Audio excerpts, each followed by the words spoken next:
বাইরে ঘুরতে গেছিলাম, হঠাৎ একটা মেয়ে কোথা থেকে এসে আমাকে বলল, এই যে শুনছেন, আপনাকে অনেক দিন ধরে একটা কথা বলবো ভাবছি।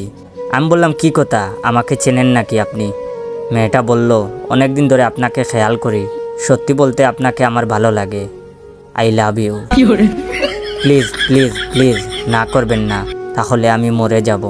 মেয়েটার মুখে কথাটা শুনে তো আমি অবাক। এত সুন্দর মেয়ে আমাকে আই লাভ ইউ বলেছে। আমার যে চেহারার ভিউ, মনে হয় কোনো মেয়ের গলায় নাইফ ধরেও বলবে না কোনো দিন আই লাভ ইউ।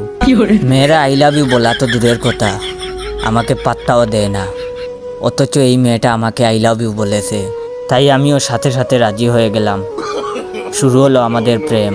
তখন মেয়েটা আমাকে বলল, ওয়েট, ভিডিওটা শেষ করার আগে আমার অরিজিনাল টিকটক অ্যাকাউন্ট বাইসা বনফায়ার আর ইউজার নেম ইওর জয় অ্যাকাউন্টটাকে ফলো দিয়ে রাখেন। আর ভাইয়ের আইডির রিচ ডাউন, তাই সবার সামনে ভিডিও যায় না। তাই একটু কষ্ট করে ভাইয়ের এই খারাপ সময় ভাইয়ের এই ভিডিওটা আপনার 15 জন বন্ধুকে শেয়ার করবেন। তখন মেয়েটা আমাকে বলল, বাবু চলো না ঘুরতে যাই। আমি বললাম, কোথায়? মেয়েটা বলল, নদীর পাড়ে। আমিও রাজি হয়ে গেলাম।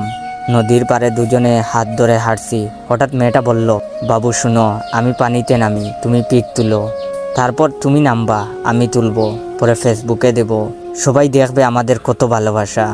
আমিও রাজি হলাম। কথা মতো পানিতে নামলো, আমি পিক তুললাম, তারপর ও উঠলো। আমি পানিতে নামার আগে ওকে মানি ব্যাগ আর ফোনটা দিয়ে বললাম, রাখো এগুলো, পানিতে নামলে ভিজে যাবে। এই বলে ওকে পিক তুলতে দিয়ে পানিতে নেমেছি। তখন মেয়েটা ডাক দিয়ে বলল, বাবু ডুব দাও, দেখতে ভালো লাগবে। ওর কথায় দিলাম এক ডুব দিয়ে উপরে উঠে দেখি মেয়েটা নাই। আমার মানিব্যাগ আর মোবাইল নিয়ে পালিয়েছে শালি। আমাকে এভাবে ধোঁকা দিল।